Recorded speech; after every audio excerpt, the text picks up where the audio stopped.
Assalamualaikum warahmatullahi wabarakatuh.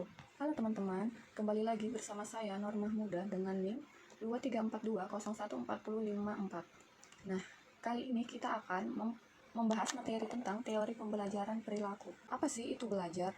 Jadi, pembelajaran biasanya didefinisikan sebagai perubahan pada individu yang disebabkan oleh pengalaman. Mayer 2008 mendefinisikan pembelajaran sebagai perubahan jangka panjang dalam pengetahuan pembelajaran sebagai hasil dari pengalaman belajar. Pembelajaran berlangsung dengan berbagai cara. Terkadang pembelajaran dilakukan dengan sengaja, seperti saat siswa memperoleh informasi yang disajikan di kelas atau saat mereka mencari sesuatu di internet. Terkadang juga pembelajaran itu tidak disengaja, sebagai reaksi anak terhadap jarum suntik. Semua jenis pembelajaran berlangsung sepanjang waktu. Lalu yang kedua itu, apa itu teori pembelajaran perilaku? Studi sistematis tentang pembelajaran relatif masih baru aktif pada abad ke-19. Pembelajaran dipelajari secara ilmiah dengan menggunakan teknik yang dipinjam dari ilmu fisika. Para peneliti mulai melakukan eksperimen untuk memahami bagaimana manusia dan hewan belajar. Salah satu peneliti awal yang paling penting adalah Ivan Pavlov. Di antara para peneliti selanjutnya ada B.F. Skinner adalah orang yang paling penting karena studinya tentang hubungan antara perilaku dan konsekuensi. Lalu ada beberapa teori pembelajaran perilaku menurut para ahli. Nah, yang pertama itu ada pengkondisian klasik menurut Ivan Pavlov. Pada akhir tahun 1800-an dan awal tahun 1900-an, ilmuwan Rusia Ivan Pavlov dan rekan-rekannya mempelajari proses pencernaan pada anjing. Selama penelitian mereka, para ilmuwan memperhatikan perubahan dalam waktu dan laju air liur hewan-hewan ini. Pavlov mengamati bahwa jika daging diletakkan di dalam atau di dekat mulut anjing yang lapar, anjing akan mengeluarkan air liur karena daging memicu respons ini secara otomatis, tanpa pelatihan atau pengkondisian sebelumnya. Daging disebut sebagai stimulus tak terkondisi. Demikian pula karena air liur terjadi secara otomatis dengan adanya daging, juga tanpa perlu pelatihan atau pengalaman apapun. Respon mengeluarkan air liur ini disebut sebagai respon yang tidak terkondisi. Sementara daging akan menghasilkan air liur tanpa pengalaman atau pelatihan sebelumnya. Rangsangan lain seperti dering lonceng tidak akan menghasilkan air liur karena rangsangan ini tidak berpengaruh pada respon yang dimaksud. Maka rangsangan ini disebut sebagai rangsangan netral. Eksperimen Pavlov menunjukkan bahwa jika stimulus yang sebelumnya netral dihadirkan bersama dengan stimulus tak terkondisi, maka stimulus netral tersebut menjadi stimulus berkondisi dan memiliki kekuatan untuk memicu respon yang serupa dengan yang dihasilkan oleh stimulus tak terkondisi. Dengan kata lain, sebagai bel dan daging disajikan bersama beberapa kali. Dering bel saja sudah cukup untuk membuat anjing mengeluarkan air liur. Jadi proses ini disebut sebagai pengkondisian klasik. Selanjutnya ada pengkondisian operan menurut Skinner. Beberapa perilaku manusia jelas-jelas dipicu oleh rangsangan tertentu. Seperti anjing Pavlov, kita mengeluarkan air liur saat lapar dan melihat makanan yang menggugah selera. Namun, Skinner mengusulkan bahwa perilaku refleksif hanya menyumbang sebagian kecil dari semua tindakan. Skinner mengusulkan kelas perilaku lain yang ia beri label perilaku operan, karena perilaku tersebut beroperasi pada lingkungan tanpa adanya rangsangan yang tidak dikondisikan, seperti makanan. Lalu, karya Skinner berfokus pada hubungan antara perilaku dan konsekuensinya. Bagi contoh, jika perilaku seseorang segera diikuti dengan konsekuensi yang menyenangkan, maka orang tersebut akan lebih sering melakukan perilaku tersebut. Penggunaan konsekuensi yang menyenangkan dan tidak menyenangkan untuk mengubah perilaku sering disebut sebagai pengkondisian operan. Lalu selanjutnya ada apa saja sih prinsip-prinsip pembelajaran perilaku? Teori pembelajaran perilaku memiliki bahasanya sendiri untuk menjelaskan bagaimana konsekuensi dari perilaku membentuk perilaku. Di bawah ini ada beberapa prinsip-prinsip dalam pembelajaran perilaku. Yang pertama ada peran konsekuensi. Karya perintis Skinner dengan tikus dan merpati membentuk seperangkat prinsip-prinsip perilaku yang telah didukung dalam ratusan penelitian yang melibatkan manusia dan hewan. Mungkin prinsip yang paling penting dari teori pembelajaran perilaku adalah bahwa perilaku berubah sesuai dengan konsekuensi langsungnya. Konsekuensi yang menyenangkan akan memperkuat perilaku. Konsekuensi yang tidak menyenangkan akan melemahkannya. Dengan kata lain, konsekuensi yang menyenangkan meningkatkan frekuensi seseorang untuk melakukan suatu perilaku. Sedangkan konsekuensi yang tidak menyenangkan mengurangi frekuensi perilaku. Misalnya, jika siswa senang membaca buku, mereka mungkin akan lebih sering membaca. Jika mereka menganggap cerita membosankan atau tidak dapat berkonsentrasi. Mereka mungkin akan lebih jarang membaca dan memilih kegiatan lain sebagai gantinya. Konsekuensi yang menyenangkan disebut penguat. Konsekuensi yang tidak menyenangkan disebut penghukum.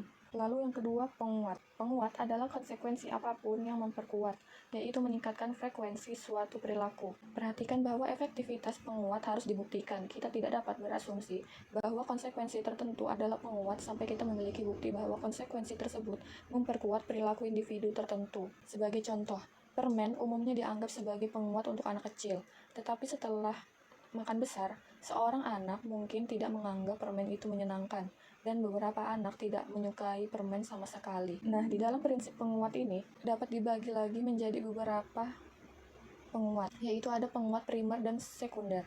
Terbagi dalam dua kategori besar, primer dan sekunder.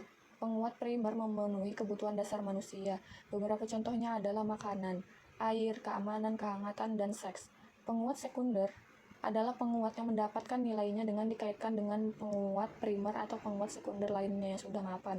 Sebagai contoh, uang tidak memiliki nilai bagi anak kecil sampai anak tersebut belajar bahwa uang dapat digunakan untuk membeli barang-barang yang merupakan penguat primer atau sekunder. Ada 3 kategori dasar penguat sekunder.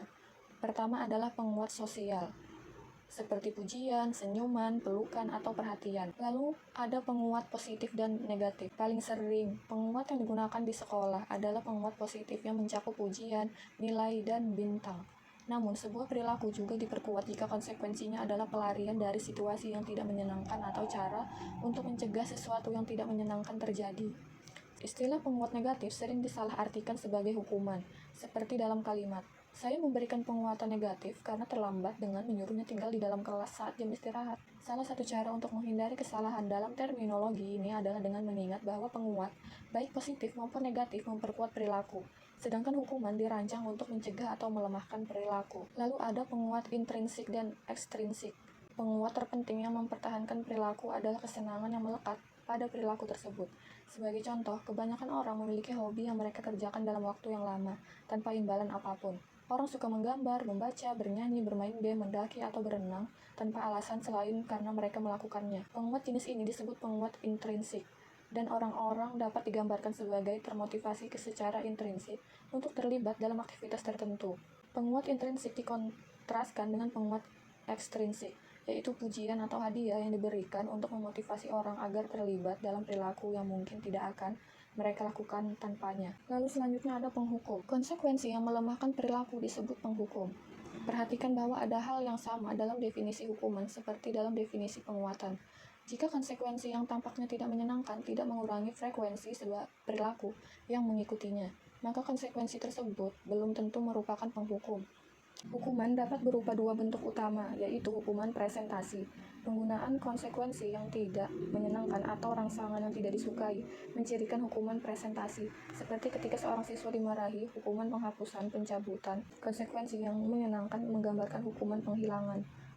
Contohnya seperti kehilangan hak istimewa, harus tinggal di rumah selama jam istirahat dan menerima penahanan sepulang sekolah. Lalu selanjutnya ada kesegaran konsekuensi. Salah satu prinsip yang sangat penting dalam teori pembelajaran perilaku adalah bahwa konsekuensi yang mengikuti perilaku tepat pada waktunya akan lebih memengaruhi perilaku daripada konsekuensi yang tertunda. Memuji seorang siswa dengan segera mungkin lebih efektif daripada memberi mereka hak istimewa yang signifikan di kemudian hari. Penguat yang lebih kecil yang diberikan segera umumnya memiliki efek yang jauh lebih besar daripada penguat. Konsep ini menjelaskan banyak hal tentang perilaku manusia. Lalu selanjutnya ada membentuk. Membentuk adalah alat yang paling penting dalam pengajaran di kelas. Katakanlah kita ingin siswa dapat menulis paragraf dengan sebuah kalimat topik, 3 detail pendukung, dan sebuah kalimat penutup. Tugas ini memiliki banyak bagian, mampu mengenali dan kemudian membuat kalimat topik, detail pendukung, dan kalimat penutup. Mampu menulis kalimat lengkap dengan menggunakan huruf besar, tanpa baca dan tata bahasa dengan benar, dan mampu mengeja. Jika Anda mengajarkan pembelajaran tentang semua keterampilan ini, dan kemudian meminta siswa untuk menulis paragraf, menilai mereka berdasarkan isi, tata bahasa, tanda baca, dan ejaan, sebagian besar siswa akan gagal dan mungkin hanya akan belajar sedikit dari latihan tersebut. Lalu selanjutnya ada kepunahan. Menurut definisinya, penguat memperkuat perilaku. Namun apa yang terjadi jika penguat tersebut dicabut? Pada akhirnya perilaku tersebut akan melemah dan pada akhirnya perilaku tersebut akan hilang. Proses ini disebut kepunahan perilaku yang telah dipelajari sebelumnya.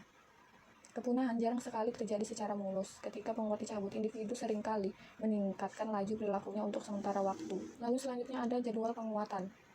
Efek penguatan pada perilaku bergantung pada banyak faktor. Salah satu yang terpenting adalah jadwal penguatan. Istilah ini mengacu pada frekuensi pemberian penguat, jumlah waktu yang berlalu di antara kesempatan untuk penguatan, dan prediktabilitas penguatan. Selanjutnya ada pemeliharaan. Prinsip kepunahan menyatakan bahwa ketika penguatan untuk perilaku yang telah dipelajari sebelumnya dicabut, perilaku tersebut akan menghilang. Apakah ini berarti bahwa guru harus memperkuat perilaku siswa selamanya? Jawabannya belum tentu. Untuk tikus dalam kotak Skinner, penarikan penguatan untuk menekankan palang pasti akan menyebabkan kepunahan menekan palang.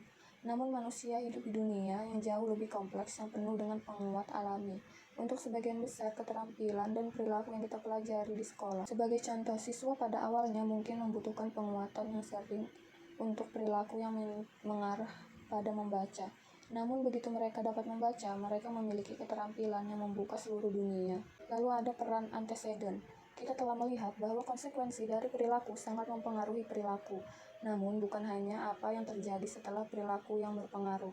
Rangsangan yang mendahului suatu perilaku juga memainkan peran penting. Syarat anteseden, peristiwa yang mendahului perilaku, juga dikenal sebagai isyarat karena syarat ini menginformasikan kepada kita perilaku mana yang akan diperkuat dan mana yang akan diabaikan atau dihukum. Isyarat datang dalam berbagai bentuk dan memberi kita petunjuk tentang kapan kita harus mengubah perilaku kita dan kapan kita tidak harus melakukannya. Misalnya nih, selama kelas musik, seorang guru mungkin meminta siswa untuk bernyanyi lebih keras pada sebuah kegiatan di perpustakaan. Ekspektasinya jelas berbeda, kemampuan untuk berperilaku dengan satu cara saat ada satu stimulus. Bernyanyilah lebih keras, dan dengan cara yang berbeda saat ada stimulus lain. Kamu ada di perpustakaan, berbicaralah dengan pelan. Dikenal dengan istilah diskriminasi stimulus. Baik, itulah sedikit pemaparan materi tentang teori pembelajaran perilaku. Semoga teman-teman bisa memahaminya ya. Apabila ada kesalahan dalam penyampaian mohon dimaafkan. Sekian, terima kasih. Wassalamualaikum warahmatullahi wabarakatuh.